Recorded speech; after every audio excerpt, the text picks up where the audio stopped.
Pessoal, sejam bem-vindos então à nossa 10ª aula de sistemas microprocessados. Nessa aula eu vou falar um pouquinho sobre como a gente constrói uma biblioteca customizada, né, aqui no Code Composer, e a gente vai usar como exemplo o caso da biblioteca de acesso a pinos. Então, o nosso objetivo é facilitar um pouco o acesso aos pinos, conhecendo esses princípios fundamentais de bitset, bitclear e configurações de direcionalidade, etc. Só que a gente vai criar um sistema, né, um conjunto de funções para tornar isso aí mais amigável ao usuário, né, o inglês user-friendly. Então, eu vou, juntamente com vocês, vou propor aqui uma série de funções, que era o que eu tinha proposto na aula passada, que não deu tempo de fazer, mas vamos fazer aqui.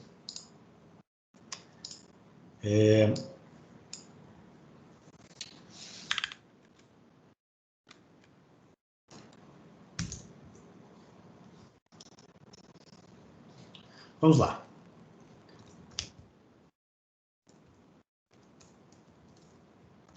Como exercício proposto, eu proponho que a gente escreva uma biblioteca,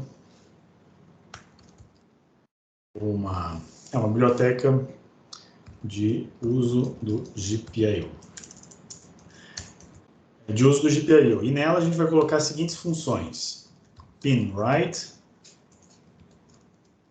pin read, para fazer a leitura dos pinos, e pin mode. E aí vai me permitir também trabalhar alguns conceitos da linguagem C com vocês. Pin write, todas as funções vão receber dois argumentos, que vai ser o valor da porta, então vou botar em inglês, tá? E o valor do pino. Então, o valor do bit do pino. Então, port e pin, né? Vou botar assim, port e bit, para não confundir com o pino do nome da função.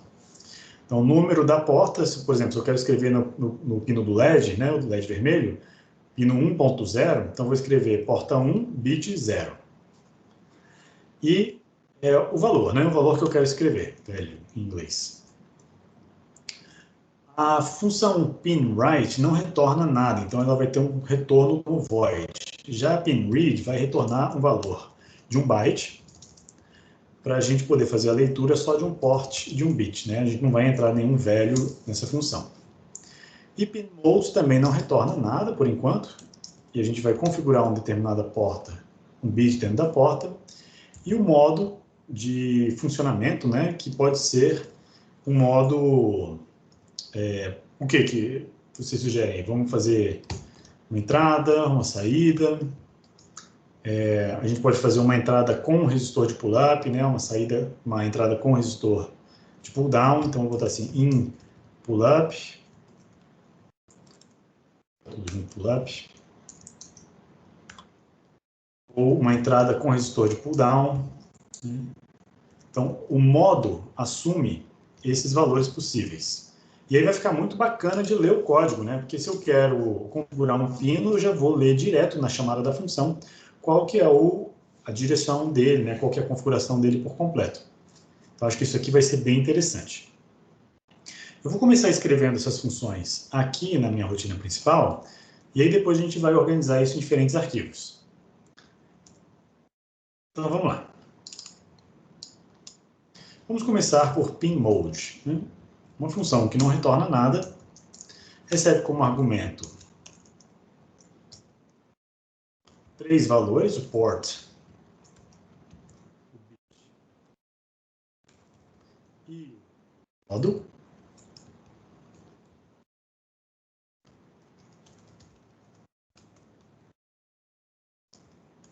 E aí, para declarar o modo, eu vou indicar que eu vou usar um tipo especial, tá? Para o modo. Vamos declarar um tipo, né? Um tipo do tipo de enumeração literária, de literal, né? Botar valores literais em cima de uma variável ao invés de números.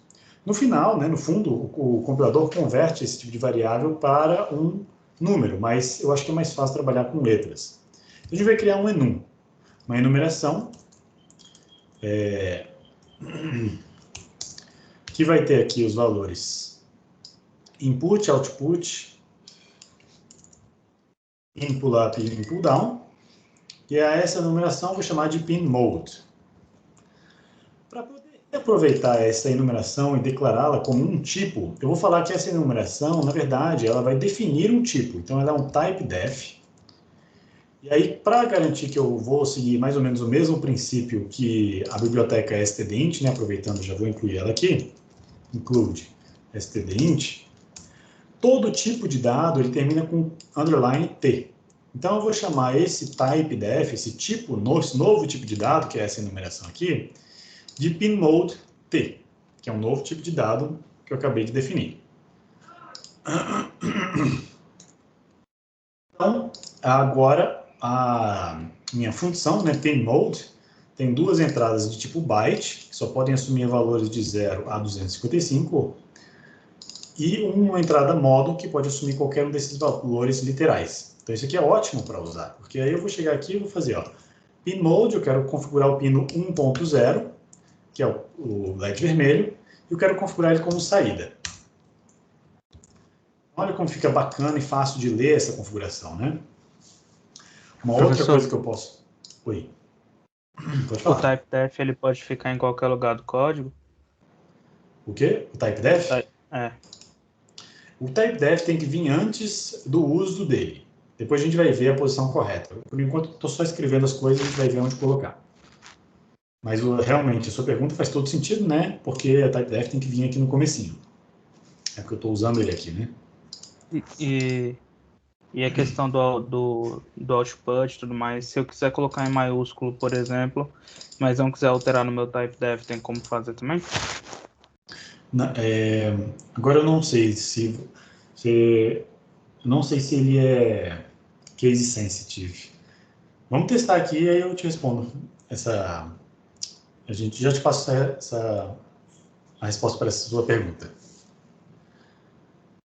Mas vamos lá, qual que é a ideia do pin mode, né? O pin mode, a ideia dele é a gente poder configurar o pino dependendo do modo que o usuário pede para a gente. Então, se o modo de entrada, né, se o pin mode, se o mode for de saída, output, eu tenho que fazer uma série de coisas, né? Eu tenho que fazer com que o P port dir seja igual a 1, né? Seja igual a 1, só que somente no bit que eu quero setar. Então, eu tenho que fazer um bit set, porque ele é uma saída, e aí vou fazer aqui o bit de valor na posição bit. Tá? E agora vem a primeira dificuldade. Como é que eu faço isso? Como é que eu faço para escrever, né, valores genéricos que me configurem registros diferentes? O caso do bit ele é interessante. Ele é relativamente fácil de aplicar.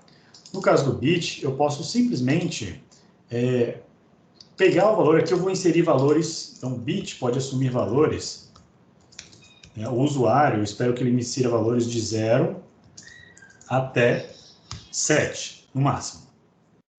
Então, são os valores aceitáveis. E eu quero que esse valor seja convertido na máscara. Então, se é o bit 0, eu vou botar a máscara 0x01. Se é o bit 1, eu vou converter no 2. E por aí vai, né? Se é o bit 2, é o 0x04, até o último, que é o 0x80, que é o...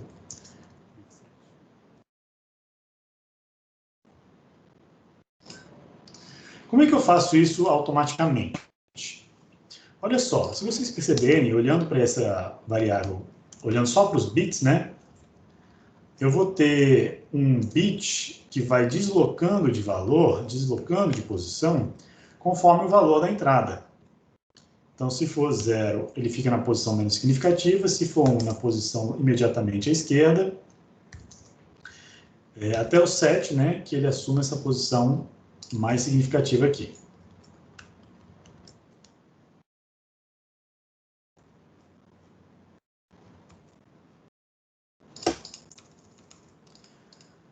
Então, o que eu faço? Eu vou usar o valor da entrada do bit como um parâmetro de uma função de deslocamento. Então, eu vou criar aqui uma máscara, mask, que vai receber o valor 1 deslocado para a esquerda de bit vezes. O que vai dar, então, esse resultado aqui. Ó. Se eu deslocar 0 vezes, ele vai ser o próprio 1, né? Se ele deslocar uma vez, vai ser o valor 2. Se deslocar 2 vezes, vai ser o valor 4 e por aí vai. Isso aqui é uma astúcia interessante para construir uma máscara. E o port, tá? Então, esse aqui eu já sei que eu vou colocar aqui mask. E agora, como é que eu faço para, dependendo de um parâmetro de entrada do usuário, eu conseguir escolher qual é a porta correta? Bom, por enquanto não tem jeito, né? Eu vou ter que botar um if aqui, ou talvez a gente pode botar um switch case, né? Switch case fica legal. Caso o valor da porta seja 0, eu vou escrever então no P0 out, ou P0 dir, né? Recebe mask. Se o usuário pedir 1, o Henrique está perguntando, o que esse menor faz? O menor, Henrique, é o símbolo para o deslocamento de bits. Então, você pega um determinado valor, o parâmetro de entrada é este aqui, e aí você desloca ele para a esquerda. Então, o sentido dessa setinha, né, o que gera uma certa setinha aqui, o sentido indica o deslocamento. Então, eu vou pegar este cara e deslocar ele para cá, no sentido da esquerda, de bit vezes. Então, se o valor de entrada for 0, eu vou deslocar 0 vezes, ou seja, ele vai ficar aí. Se o valor for 2, eu vou ter que deslocar 2 vezes para dar o valor 4, e por aí vai.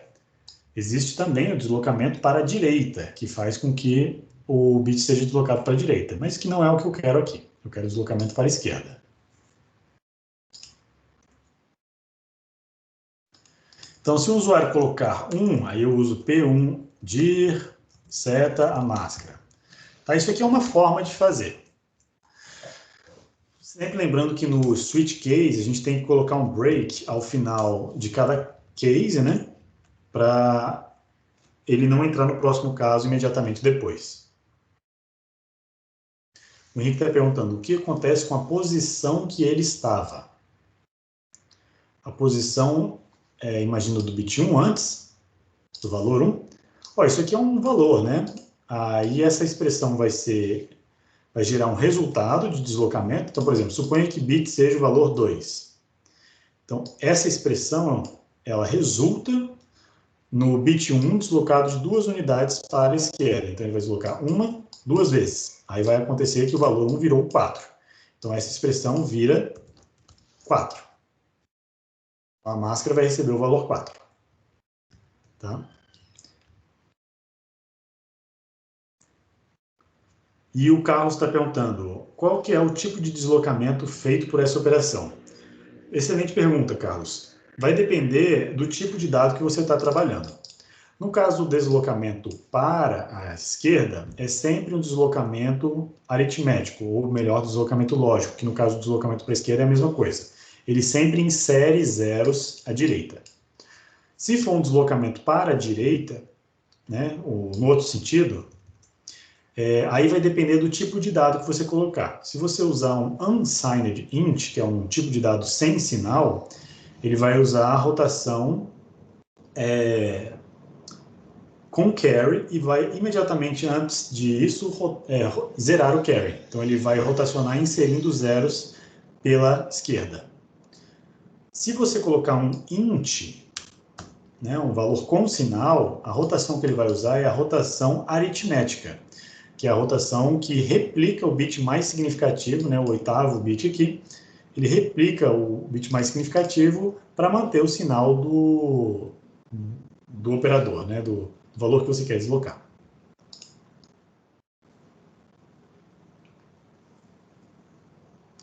O Caio está falando assim, mask assume bit n, né? Não 4, né? Não entendi, Caio. A máscara, o valor máscara é uma variável de 8 bits. A ideia da máscara, né, eu vou voltar aqui para a expressão correta, que eu vou pegar uma constante, né, o valor 0x01, né, que é esse valor binário aqui, e vou deslocar este 1 n vezes, né, bit vezes, para a esquerda. o resultado dessas duas expressões é como se isso aqui estivesse em parênteses, né? O resultado do que tiver dentro do parênteses vai ser atribuído à variável mask. E aí eu vou usar esse resultado para setar ou zerar bits individuais das nossas portas, dos nossos registros de configuração e uso das portas. Isso, professor, é o que eu estava perguntando, por exemplo. Porque na aula passada, quando você setava, você pegava, tipo, o P0dir, né? Aí botava esse sinal e botava bit alguma coisa. Ah, entendi, tá. Você está Entendeu? fazendo um equivalente com o bit Isso. N, né? É Tá, por isso que eu botei N, exatamente. porque qualquer um. Aí não tem como ser 4 aí, né? Ele assume o 4 porque o bit 2, né, é 4. Isso, Beleza, perfeitamente, é. entendi. Então, essa é uma maneira genérica, né, de você considerar todos esses casos. Então tá, olha, essa aqui é uma forma de fazer, tá? Uma forma mais força bruta, né? Mas ela funciona.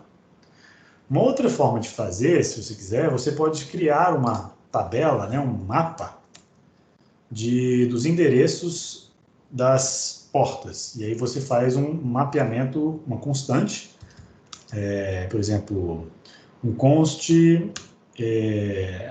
ponteiros que apontam para bytes, tá? Que eu vou chamar de pmap, portmap, que vai receber, então isso aqui é um array de ponteiros, tá? E aí você vai colocar aqui vamos botar assim, pedir.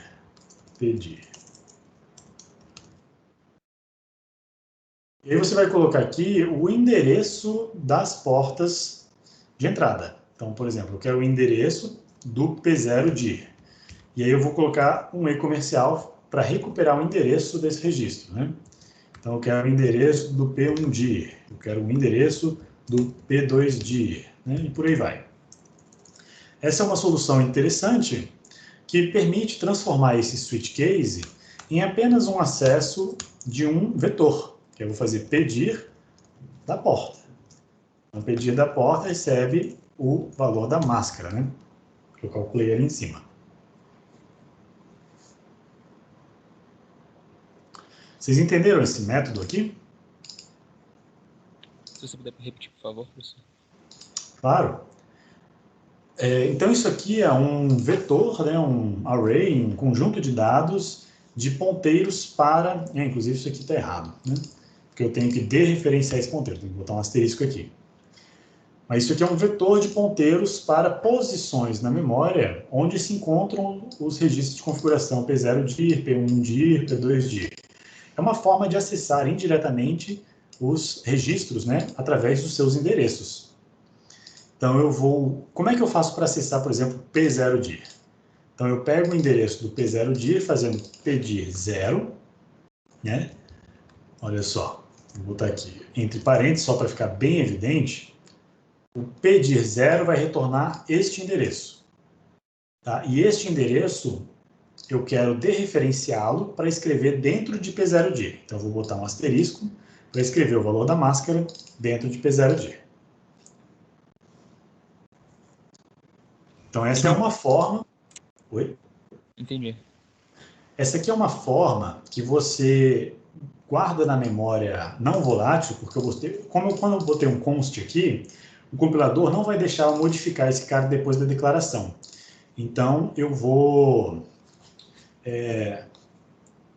tenho que sempre acessar ele como leitura apenas. Então, o compilador, se ele quiser, ele pode botar essa informação na memória ROM e não na memória RAM. E isso é interessante, porque isso não ocupa a memória RAM, ele só ocupa a memória flash.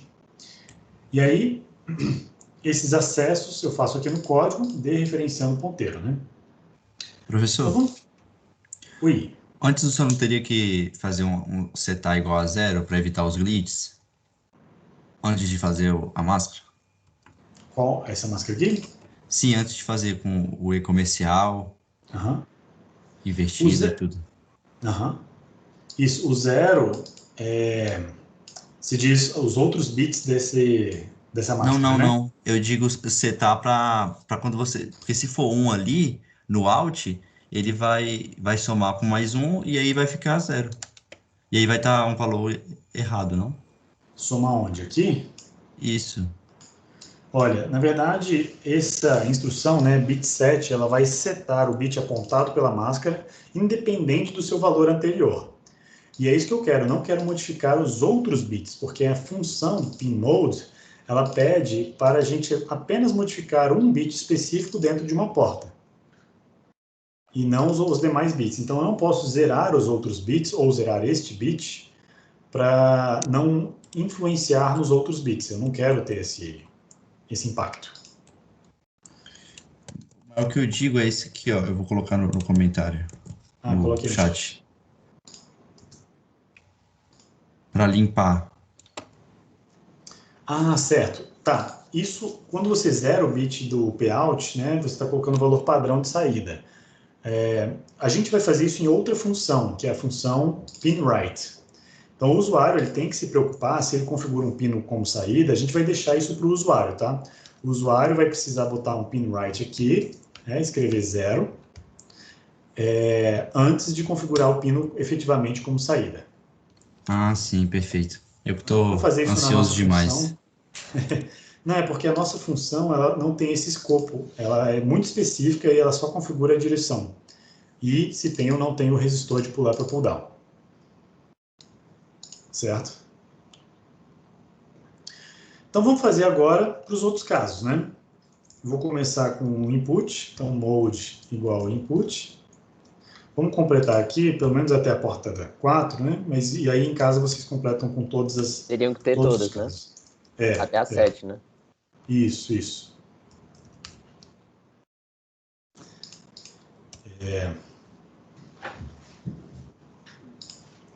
Tá, pedir, etc. Taranã. E aí, como é que eu faço? O que eu ia fazer? Sim, se o modo for de saída, eu seto a direção para a saída, como 1. Se for entrada, aí eu tenho que zerar esse bit, né? Então, a operação que eu vou fazer é a operação que o Lucas colocou ali, só que não no registro payout, né? Vai ser o e-comercial til para zerar o bit específico dentro desse registro. E agora, faltam os outros O dois zero modos. recebe porte, né, professor? É porque você colocou 0 ali. Verdade. Agora vamos deixar genérico, né, porque eu estava explicando, obrigado pelo lembrete.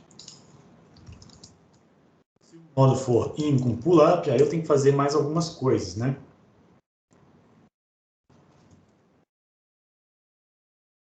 Botem aí no chat quais são as 3 coisas que eu tenho que fazer.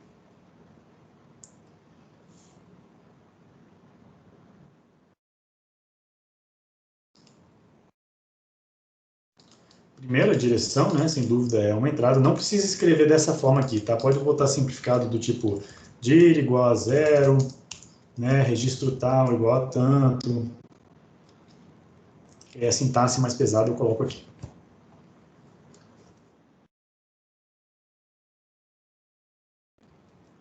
Isso, perfeito, Lucas. Isso. Para quais valores, Christian? Exatamente, Caio. Para 1. Perfeito, galera.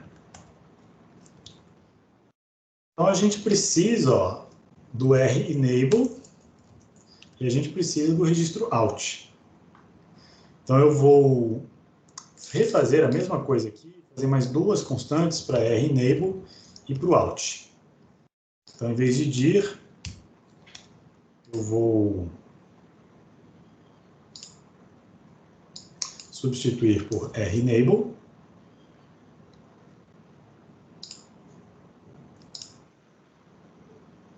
Não, em vez de dir, eu vou substituir por rename. Tá? Então, replace, e aqui eu vou substituir por out. Beleza? Essa instrução é Ctrl F, né? Ctrl F, exatamente. Então, agora eu tenho novamente mapeamentos, né, dos endereços dos registros de entrada, saída, direção, renable e etc. Então, como vocês me falaram, eu tenho que setar o renable e vou setar o payout. Beleza, é isso mesmo, certinho.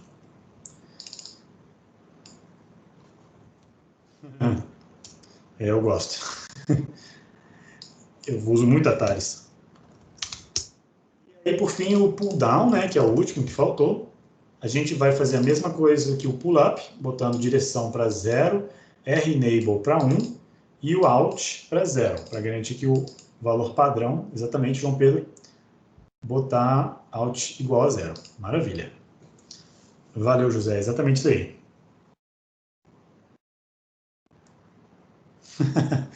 Falou, então, José. Então, essa é a função pinMode. Maravilha, ficou até simples. Agora vamos à função pinRead.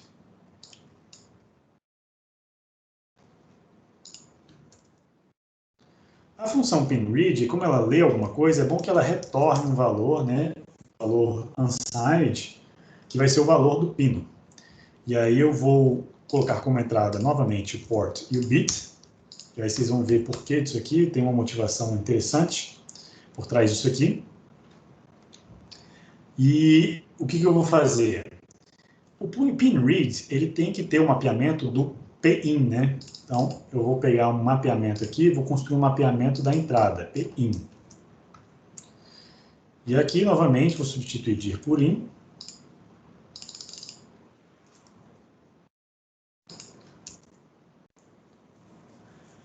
E agora que a gente tem um mapeamento da porta de entrada, eu posso fazer a mesma estratégia que antes, usando uma máscara.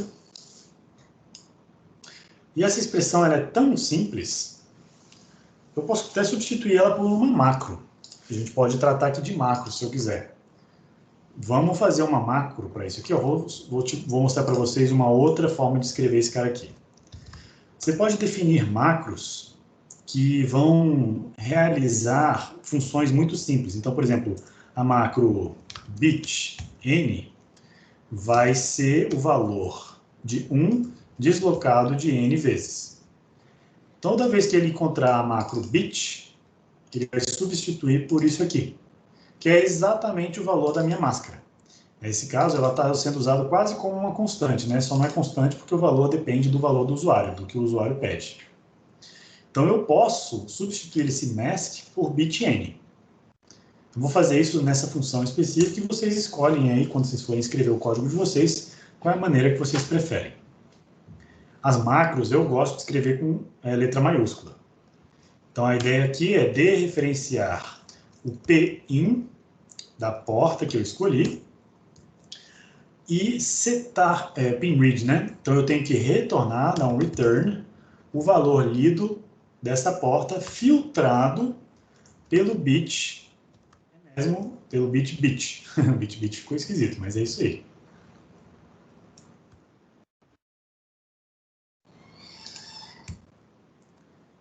Então, essa é uma função extremamente simples, mas que garante que ela vai sempre retornar um valor, né? Se esse valor for 0, é porque o bit não está presente. Se for qualquer outra coisa diferente de 0, se for 2, se for 4, se for 8, ele vai ser, tipo assim, verdadeiro, high, né? Nível lógico alto. Então, a gente vai usar essa astúcia aí para verificar o valor. Se você quiser estabelecer uma padronização, por exemplo, ele retorna 0 para quando não tem nada e retorna 1 para quando tem, você teria que botar um if. Se esse cara for verdadeiro, né? Se isso aqui acontecer, ou se isso aqui for diferente de 0, então retorna 1. Caso contrário, return 0. Isso é uma outra abordagem. Eu não gosto, porque eu acho que dá para resolver muita coisa só dessa forma, e isso aqui é um código mais eficiente. Você tira uma condição, uma verificação em assembly seria remover um salto, né? Que não precisa. E por fim, vamos fazer o pinWrite. O pinWrite escreve no port e no bit um determinado valor, tá? Eu vou botar como um byte também. E o pinWrite não retorna nada, então é uma função void. E aí o pinWrite, ele escreve no registro out. Então eu vou pegar esse cara aqui e vou colocar aqui, porque eu vou usar a saída. E aí eu vou... Como tem o problema da máscara, né, eu não posso fazer simplesmente pout port recebe o valor do bit, do enésimo bit, né? Eu não posso fazer isso. Ou então setar ou zerar, né? Por quê? Porque tem a questão da posição do bit primeiro e tem a questão do qual é a operação que eu vou fazer, se o bit vale 1 ou se vale 0. Então eu vou fazer uma verificação. Se o valor, se velho, for positivo, né, se for um valor diferente de 0, aí eu vou setar, usando o bit set, a posição do bit. Caso contrário, vou zerar a posição desse bit. Olha que legal, quando você bota o mouse em cima de uma macro, ele automaticamente expande para você, colocando o que ele achou já. Então, esse bit, né, o bit maiúsculo é uma macro, e o bit minúsculo é a variável bit aqui. E aí ele completou, ele expandiu essa macro para 1 deslocado para a esquerda de bit vezes, que é exatamente o que a minha variável mask fazia lá na outra função. Vamos agora achar os erros.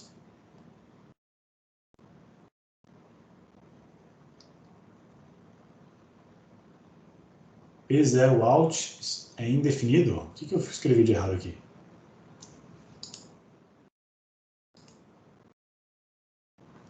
Ah, não tem um P0 out, gente. Começa no P1. De fato, o compilador tem razão.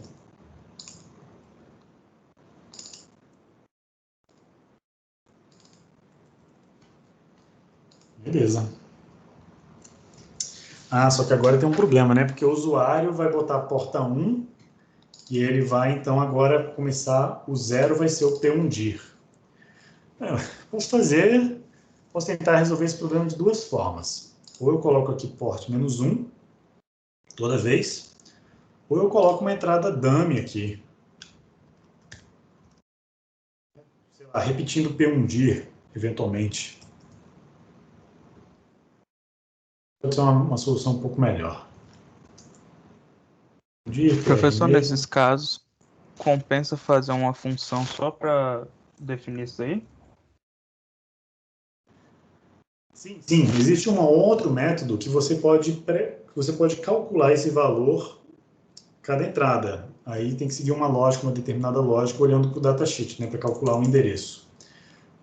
Essa era uma estratégia que eu usava no semestre passado, mas que gerava muita confusão. Aí eu vim com essa solução, que eu acho que é uma solução um pouquinho mais simples de entender.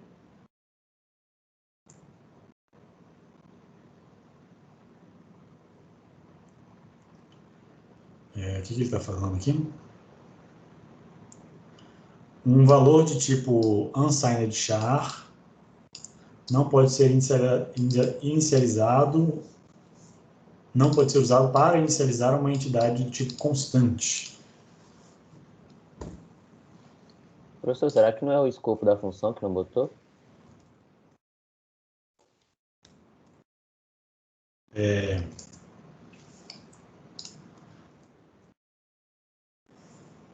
Escopo da função, como assim? Ah, será que eu tenho que botar o tamanho dela específico? 1, 2, 3, 4, 5. Vamos ver.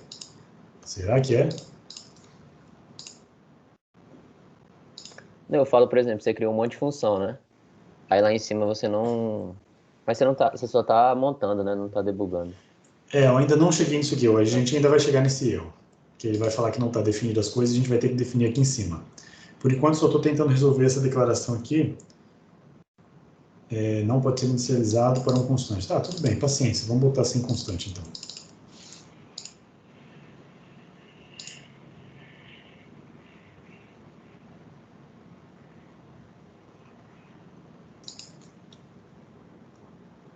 Tá falando que é o tipo volatile. Esse aqui é o volatile que ele está chamando. Isso aqui não pode ser usado para inicializar Ah, será que tem que ser volátil dos dois lados? Acho que é. Deve ser isso, porque na declaração da Texas ele declarou essas variáveis como volátil. Quer ver? Vamos ver aqui. P1dir é esse PA-dir L, esse PA-dir L é um SFR de 8 bits, um SFR de 8 bits é um Extern Volatile Unsigned Char Address. Beleza. Então, volatile. Vamos voltar lá. Vamos ver se assim resolve. É isso mesmo. Então, você não pode atribuir um volátil a uma const. Quer dizer, a gente até pode, né? Porque eu estou trabalhando com endereços, mas é o endereço de um volátil. Já sei o que está acontecendo aqui. Bom, eu vou deixar const e eu sei o que eu estou fazendo, deixa o compilador reclamar. Mas vai dar certo. Expression must be a modifiable L-value. Ele não está gostando disso aqui, que ele não conseguiu converter em alguma coisa modificável. Port é um int. Isso aqui é um endereço.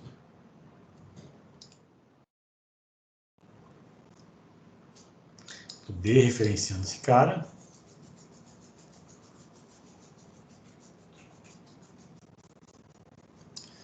Vamos ver se eu consigo fazer assim. Ele vai reclamar de tipo aqui.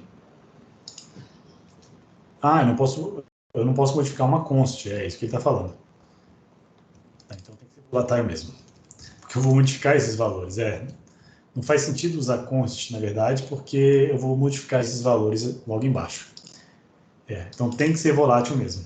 Eu vou modificá-los aqui embaixo. Quer dizer, não precisa ser volátil, né? Pode ser variáveis normais mesmo.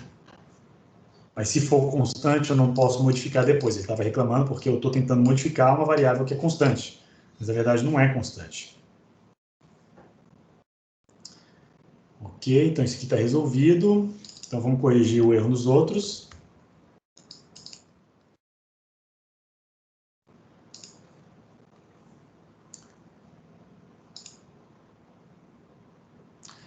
Pin right. E aqui faltou dereferenciar, né? Faltou dereferenciar essas entradas para pegar o ponteiro, para pegar o endereço apontado, né? O conteúdo apontado por esse ponteiro.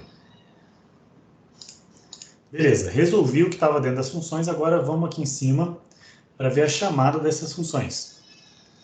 Então ele está falando aqui, olha, eu não estou encontrando, a função pinWrite foi declarada implicitamente.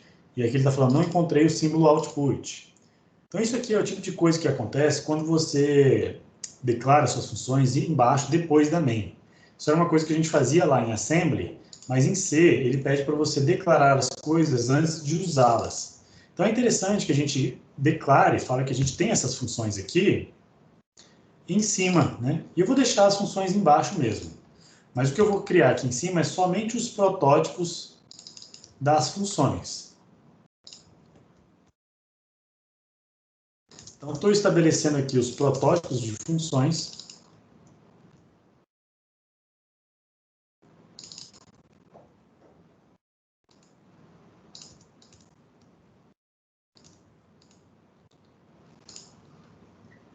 E agora que eu declarei os protótipos de funções aqui em cima, ele não reclama mais, fala, olha, que beleza, tá tudo tranquilo, agora eu reconheci os símbolos, reconheci os seus modos, né, os pinos de saída, etc. Então não tem nenhum problema. E aí o código compilou numa boa. E aí vamos testar esse código, né? Vamos testar fazendo uma funçãozinha simples, né? A mesma coisa que a gente fez na aula passada, só que usando a nossa biblioteca. Então vamos fazer assim, if pinRead porta 1.1, que é o switch 2. Eu vou acender pin write, o LED vermelho, 1.0, eu vou escrever 1, vou acender. Caso contrário, eu vou escrever 0. Então já está interessante, mas ainda não está... sim, não está muito... faltou configurar o switch 1, né?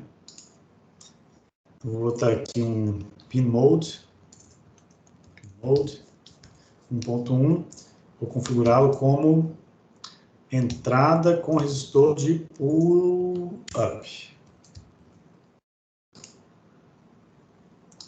Então olha só como foi fácil, né, agora configurar um determinado pin.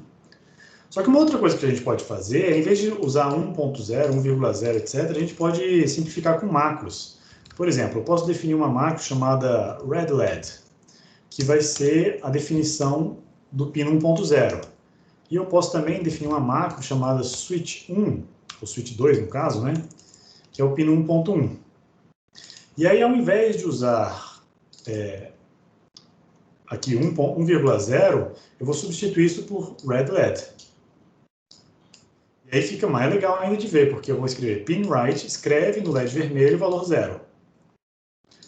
Configura o LED vermelho como saída. Switch 2, mesma coisa. Pin mode, switch 2. Faz a leitura do switch 2. Né? E olha que interessante, ainda fica parecendo que essas funções são umas funções de 2 entradas. Mas na verdade não, é porque a macro redLED, ela é traduzida, né, na string 1,0, que faz com que essa função aqui seja uma função de fato de 3 entradas. Agora esse código está bem mais fácil de ler, é bem mais tranquilo. E aí eu tenho uma frescurinha que eu gosto de deixar todas as funções mais ou menos do mesmo tamanho. Esse write ter um caractere a mais me incomoda um pouquinho. Eu vou botar aqui só MD para mode, RD para read. Agora o MD ficou ruim, né? Eu acho que não tem solução, não. Vamos deixar read and write. Vamos deixar read, write and mode. Depois eu vejo uma solução para isso. Então é isso, meu povo. Acho que, pelo menos, a gente construiu um conjunto de funções que eu acho que ficou legal. Vamos testar para ver se funciona.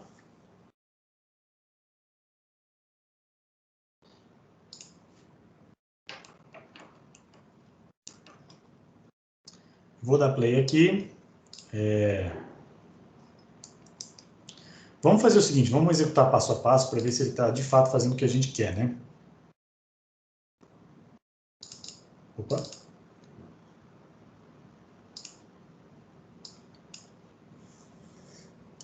Então, vamos lá. Vou entrar aqui dentro de pinWrite, para ver se ele escreve corretamente. Então, eu clico aqui no Step Into. Ele cria esse registro Pout. Então, vamos ver aqui, ó. Pout é um vetor, né, de 4 entradas, que vai até o 4, que tem os endereços, então...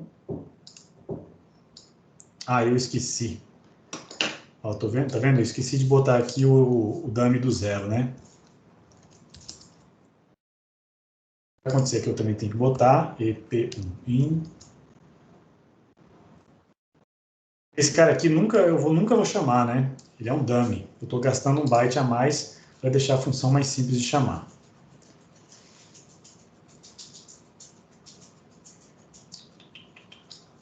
Então vamos lá de novo, entra.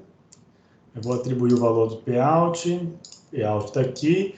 Tem os endereços das portas, olha só, é 202, 202, 203, né?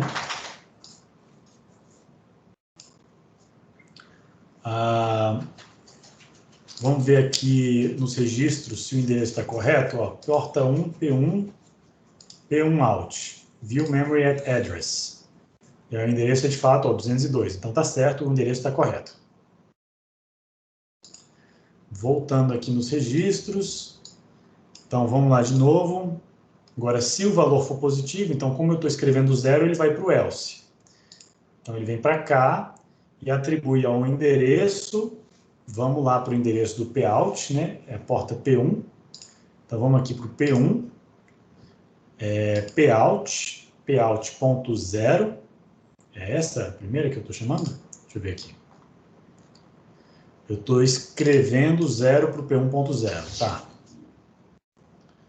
Então eu estou escrevendo 0 só para a gente ver isso funcionando. Vou botar um 1 aqui e vou executar para a gente ver se muda para 0. Executei. Ótimo, lá, mudou para 0. Maravilha. Então deu certo. A pin mode, vamos dizer, o pin mode é um pouco mais complexo, né? Tem várias coisas aqui. Aí eu entro aqui, calculo a máscara, ó, vamos ver a máscara aqui. A máscara eu desloquei de 0 bits, porque é o P1.0, então ficou como 1, tá? Está certinho. Esse 5 aqui não precisa, né? Posso tirar ele, que ele calcula automaticamente, depois eu vou verificar isso aí. Mas ele atribui o valor de pedir, PR enable, Pout. Pedir, PR enable, Pout, beleza? Está aí os endereços. Vamos confiar que são esses, né? Se for input, não é input, então não entra aqui. Se for output, então é output, seta a direção como saída. Setou a direção como saída. Só um instantinho.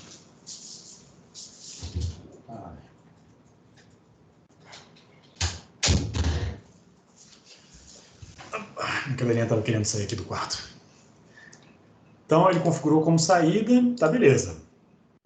E aí, ó, esse SW2, vamos entrar nele. Vamos ver se ele faz as coisas direitinho. A máscara agora, ó, como é P1.1, a máscara foi para o valor 2, porque eu desbloqueei o bit de uma vez, né? Então, ele virou o valor 2. Agora, atribui os valores padrões para pedir, PR, enable, Pout. O modo é de não é entrada, não é saída, é uma entrada com pull-up.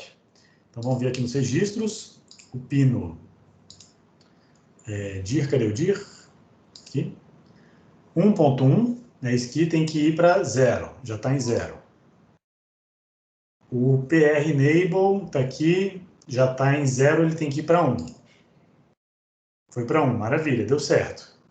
E o Pout, que está aqui em cima, está em 1, vai para 1. Então já está tranquilo.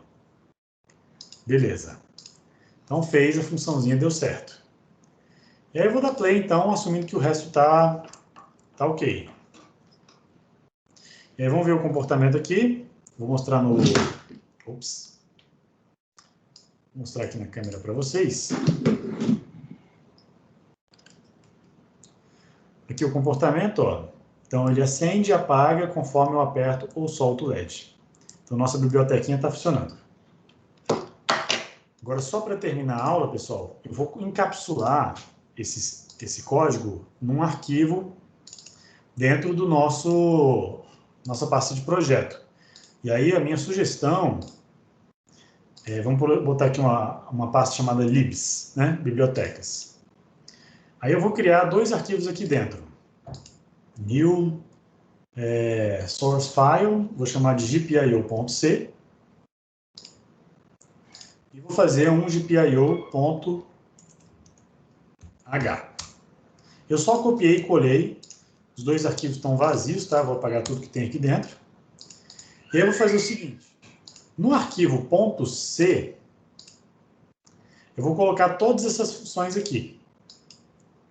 O pinMode, o pinWrite, o pinRead, vou colocar tudo aqui. Tá?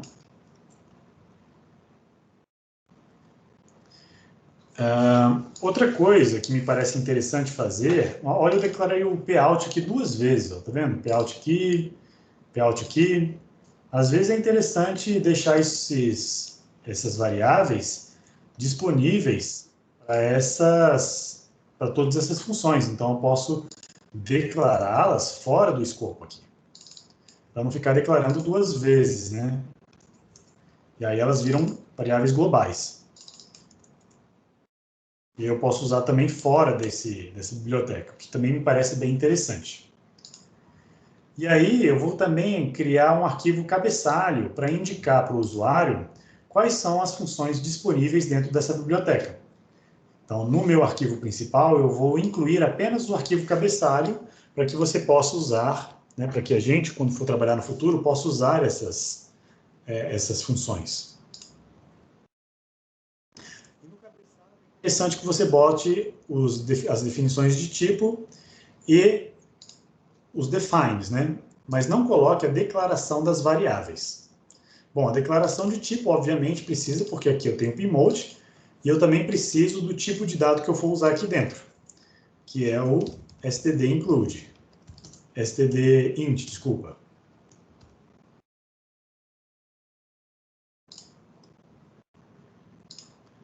Tá, então, vamos fazer essas inclusões. Opa. Então, aqui eu preciso do std_int e preciso também do meu gpio.h. porque algumas coisas foram definidas lá dentro, como, por exemplo, o pin mode, né? Outras coisas, esses símbolos aqui, ó, P1dir, P1out, etc., eles estão declarados na biblioteca padrão da Texas, né? Então, eu tenho que usar também o MSP430.h. Beleza? Da mesma forma, eu tenho que declarar isso. O bit.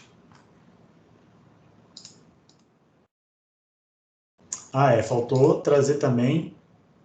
Onde é que foi parar o bit, hein? Aquele define do bit.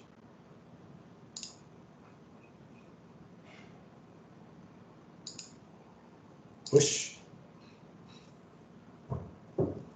Será que eu apaguei? Bom, paciência. Vamos botar aqui, né? Define, vamos botar lá no gpio.h. Define bit n como sendo o n, o 1 deslocado de n vezes. Isso que a gente tinha feito antes. Agora falta o quê? Falta o PIN. Ih, eu apaguei o PIN, gente.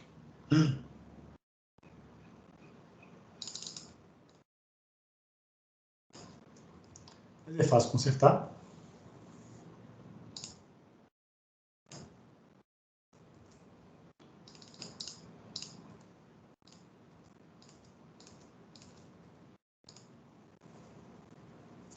O que mais que ele está reclamando aqui?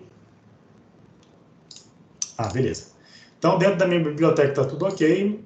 Agora, para usar a biblioteca... estava aqui, ó. Para usar a minha biblioteca aqui dentro do arquivo principal, eu preciso incluir ela. Então, eu faço um include do GPIO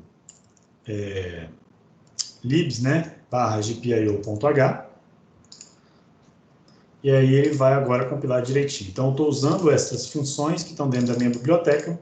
E agora, todos os próximos projetos, a gente pode considerar praticamente que o problema de manusear e trabalhar com pinos do microcontrolador foi resolvido. Professor, então, qualquer outro projeto, eu posso incluir a biblioteca, mesmo estando ela em outro arquivo de outro projeto? Pode sim. Beleza. Só por esse libs, né? Libs barra... Não tem que pôr gpio.c também, não? O H já basta? Basta o H, tá? Porque como é que é o processo de compilação? Dentro da compilação, ele vai compilar todos os arquivos .c independentemente. O arquivo .h não é compilado, ele é só usado para declarar os protótipos das funções, para você falar que elas existem, e o ligador vai, então, usar o binário compilado delas mais tarde, depois da compilação. Então, a gente sempre só inclui o arquivo .h. Então, no .h, você tem que ter essa separação de conceitos. No arquivo header, você vai só aos protótipos da função. Você está falando o que tem, você não está falando como que as coisas funcionam. No ponto C, é onde você fala o que as coisas fazem de fato, como que elas operam, né? Entendi. Mas, por exemplo, nesse projeto aí que você criou, você já botou o gpio.c e .h, né? Se eu iniciar outro projeto para fazer qualquer outra coisa e botar esse include libs barra gpio.h, eu tenho que incluir o C também no projeto? Não no cabeçalho, eu falo, não botando include, mas eu tenho que botar ele na minha pasta de projeto? Sim, sim. Você pode colocar, você vai ter que colocar ele dentro da pasta libs. Então, olha só, vou até mostrar para você o processo de compilação. Apaguei a pasta debug, então compilo novamente.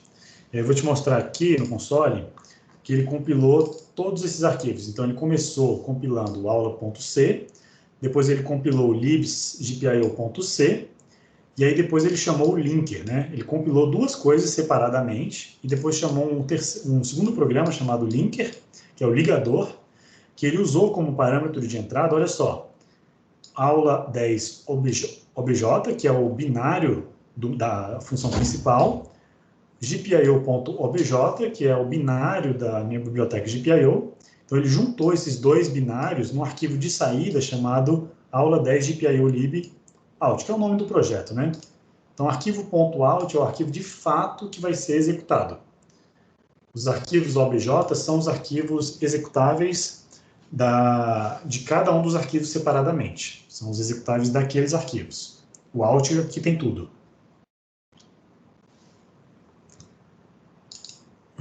Então é isso aí, gente. Professor, Oi. a questão dos includes.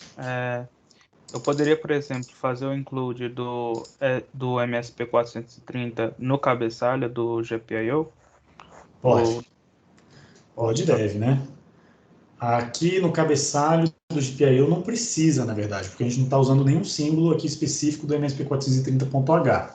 Você só precisa incluir as coisas que você vai de fato usar. Então, neste arquivo aqui, como eu usei estes símbolos, né, o int8t, eu sei que esses símbolos estão definidos aqui dentro. Então, eu tive que usar esse cara aqui. Dentro do GPIO.c, tem uma coisa interessante aqui, ó. Você percebeu que dentro do GPIO.c eu botei aspas duplas ao invés de maior e menor? Isso aqui são bibliotecas padrões do compilador, e isso aqui são as nossas bibliotecas relativos o caminho relativo a este arquivo.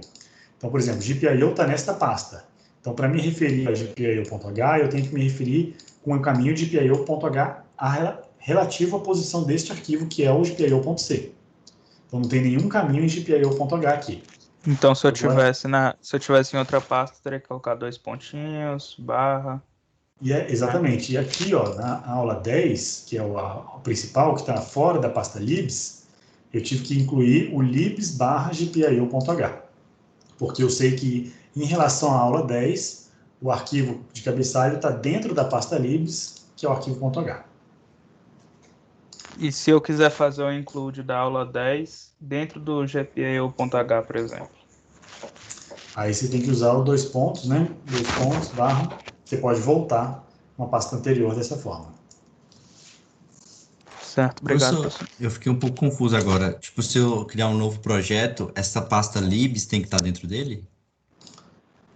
É uma sugestão minha, não precisa criar. Eu gosto porque, assim, a gente vai começar com a biblioteca de GPIO. Amanhã, né, na semana que vem, a gente vai fazer a de timer. E aí você vai ter outras bibliotecas, e as suas bibliotecas vão crescendo e crescendo. Então é interessante que você reserve uma pastinha para essas coisas, para poder deixar a sua pasta de projeto bem organizada. Tem algumas sugestões de organização no último vídeo sobre sobre C, programação em C. Então, se quiser dar uma olhadinha lá, tem algumas outras recomendações também. E, pessoal, é isso. Eu acabei me extrapolando aqui, já são 6:01. Então, vou desligar aqui a gravação.